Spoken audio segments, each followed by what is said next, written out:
Hello dear students, I am Ashish Kumar from Golden Future Public School. This is class 9 of chemistry and this is the second lecture of chemistry, and in the previous lecture I have taught you about the characteristics of matter according to the physical properties and according to the chemical properties.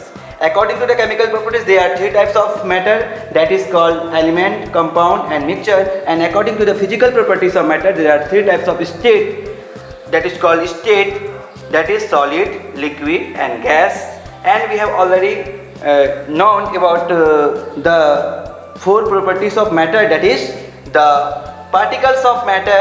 The particles of matter are very small. The particles of matter have spaces between them. The particles of matter attract each other. The particles of matter are constantly moving. There are four types of properties which I already mentioned about them, and in this lecture we will learn about the practical experiment. How can we prove in our home that is it true or not, because science is dependent on proof. तो आज दो experiment के बारे में हम लोग पढ़ेंगे बच्चों। पहला है matters are made up of tiny particles. Matters जो होते हैं छोटे छोटे पार्टिकल्स से बने होते हैं। मैं क्यों मान लूँ ऐसा? इसके लिए हम घर में कुछ प्रैक्टिकल कर सकते हैं। तो चलिए let's read step by step. Experiment, what we have to do experiment.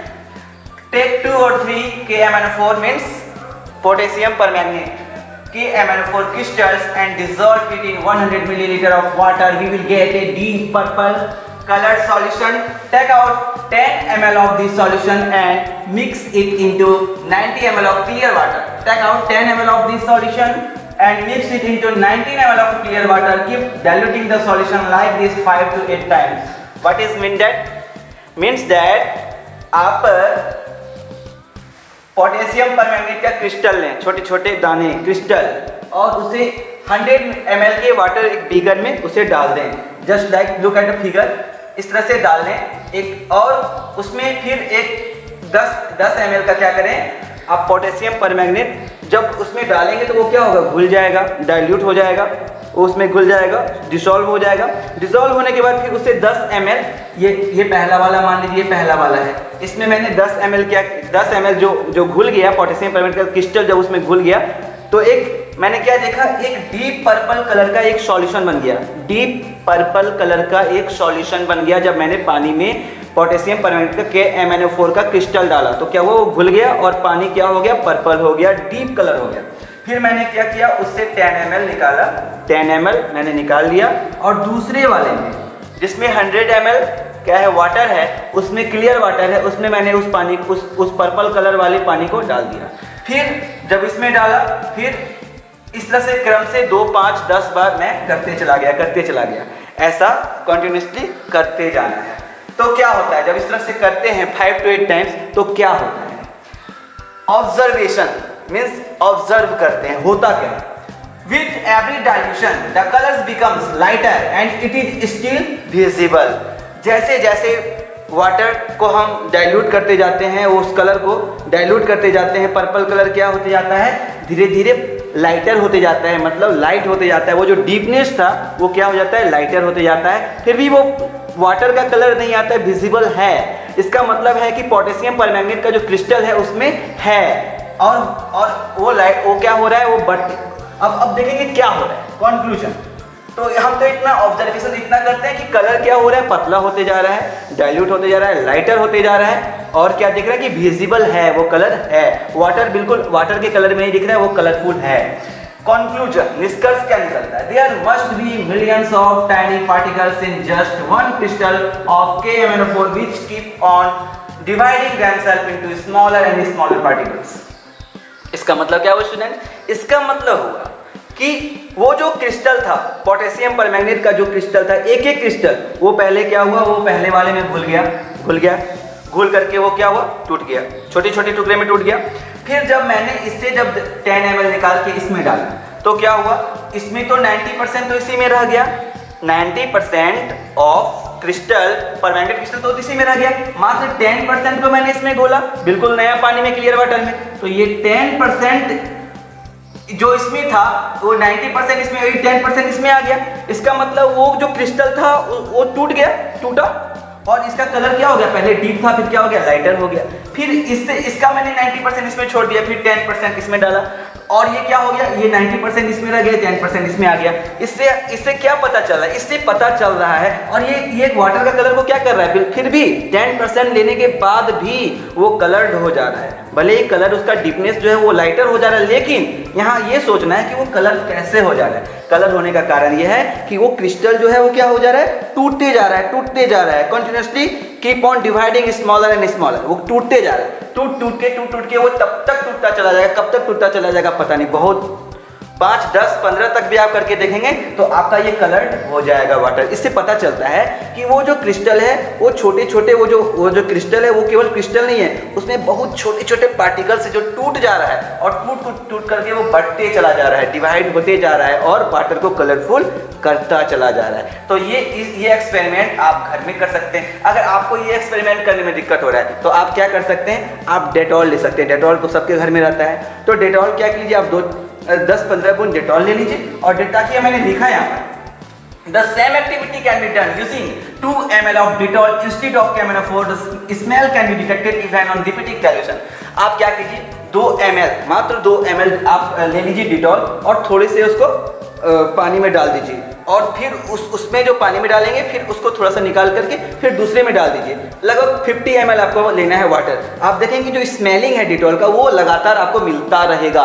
तो स्मेलिंग कहाँ से आ रहा है, हम लगातार उसको, हम घोल को पतला करते जा रहे हैं, डाइल्यूट करते जा रहे हैं, फिर भी हमको स्मेलिंग मिलता जा रहा है, अदर वाले बीकर से भी वाटर में आता जा रहा है। इसका मतलब है कि वो क्या करे, लगातार टूटते जा रहा है, डिवाइड करते जा रहा है, अपने आप को जो डिटॉल का जो पार्टिकल्स है वो डिवाइड करते जा रहा है। इसका मतलब है वो उसमें वो पार्टिकल्स है छोटे छोटे जो अपने आप को वो दिखा रहा है, शो कर रहा है। तो ये प्रैक्टिकल दिखाता है कि कोई भी मैटर जो होता है वो छोटे छोटे पार्टिकल्स के बने होते हैं।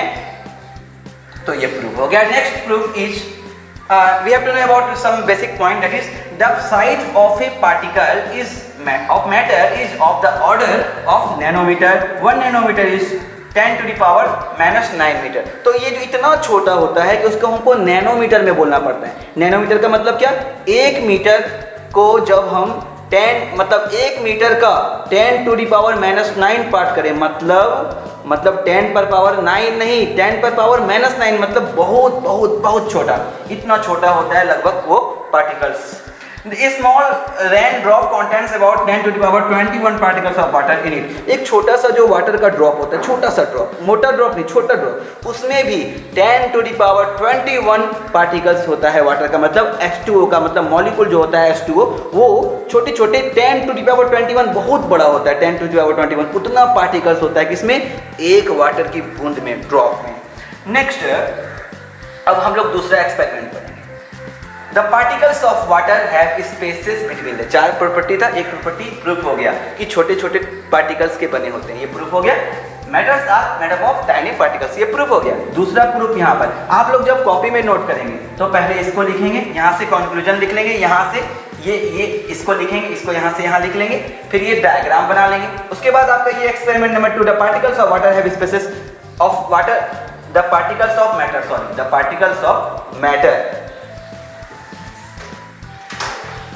the particles of matter. The particles of matter have spaces between them. तो मैटर का जो पार्टिकल्स होता है वो छोटा छोटा पार्टिकल्स से, तो हमने जानी छोटे छोटे पार्टिकल्स से मैटर बने होते हैं, उस पार्टिकल्स में भी स्पेस होते हैं, अंदर में स्पेस होते हैं, जगह। जैसे कि हम बोलते हैं जब H2O, तो H2O तो ऐसे H2O होता है, H2O तो ये H2O, तो ये ऐसा नहीं कि एकदम बिल्कुल सटा हुआ है, हाइड्रोजन और ऑक्सीजन बिल्कुल सटा हुआ नहीं है, इसके बीच में कुछ ना कुछ क्या है, स्पेस है। तो वो स्पेस होता है, उसको कैसे प्रूव करें, कैसे जानें, तो चलिए इसको हम लोग जानने का प्रयास करते हैं। इसमें है, इसके लिए क्या करना है, we take 10 ml water and add 15 grams of sugar in water in a beaker and dissolve the sugar by stirring it with a spoon. Mark the level of water in the beaker. The level of sugar solution is at the same mark where पहले, और ये तो आ गया observation. पहले experiment, हम लोग क्या करेंगे, 100 ml वाटर लेंगे, और 100 ml वाटर में 50 ग्राम शुगर को क्या करेंगे, डिजोल्व करेंगे एक स्पून की सहायता से या फिर एक कोई भी डंडे की सहायता से उसको स्टिर करेंगे। जब स्टिर करेंगे, घोलेंगे तो क्या होगा, पूरा घुल जाएगा।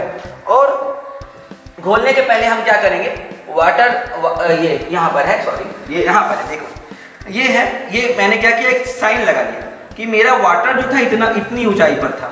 और जब घोल दिया तो मैंने देखा घोलने के बाद भी ये ऑब्जर्वेशन में है, देखिए observation that is observation the level of sugar solution is at the same mark where was initially in the beaker, so there is no change in volume on dissolving sugar into H2O। तो observe करते हैं, क्या observe करते हैं, घोलने के बाद जब हम इसमें चीनी को घोल देते हैं, डिसॉल्व कर देते हैं, तो इसका जो लेवल है वाटर का, जो पहले था, और डिसॉल्व करने के बाद शुगर को 50 ग्राम शुगर डिसॉल्व करने के बाद भी वाटर का लेवल उतना का उतना ही रहता है। मतलब उसका जो वॉल्यूम है, उसका जो आयतन है, वो चेंज नहीं करता है।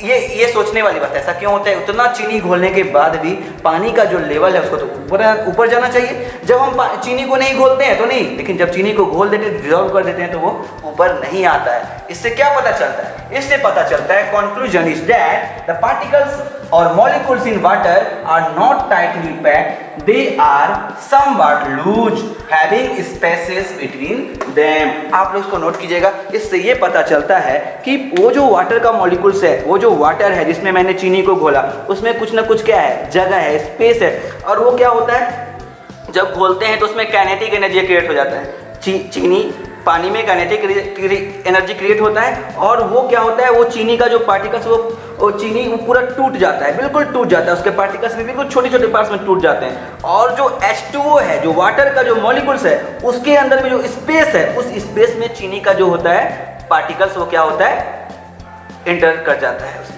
और इंटर करने के कारण पानी का लेवल ऊपर नहीं होता है और उसका वॉल्यूम वही का वही रहता है। इससे ये प्रूफ होता है कि कोई भी मैटर होता है, चाहे वो सॉलिड हो, लिक्विड, ये तो लिक्विड का हुआ, इससे आप फिलहाल इससे ये प्रूफ होता है कि कोई भी मैटर जो होता है वो बहुत छोटे छोटे पार्टिकल्स से बने होते हैं। और दूसरा क्या प्रूफ हुआ कि उस पार्टिकल्स में स्पेस होते हैं, जहाँ की जैसे कि वाटर में स्पेस था, जो चीनी उसमें चला गया, टूट कर चला गया। वो चीनी पूरा पहले टूटा छोटे छोटे और फिर उसमें चला गया, क्योंकि वो स्पेस बहुत छोटा।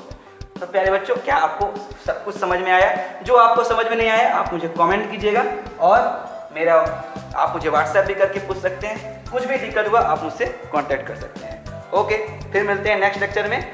और नेक्स्ट लेक्चर में मैं चर्चा करूंगा कि the particles of matter attract each other, और the particles of matter are constantly moving.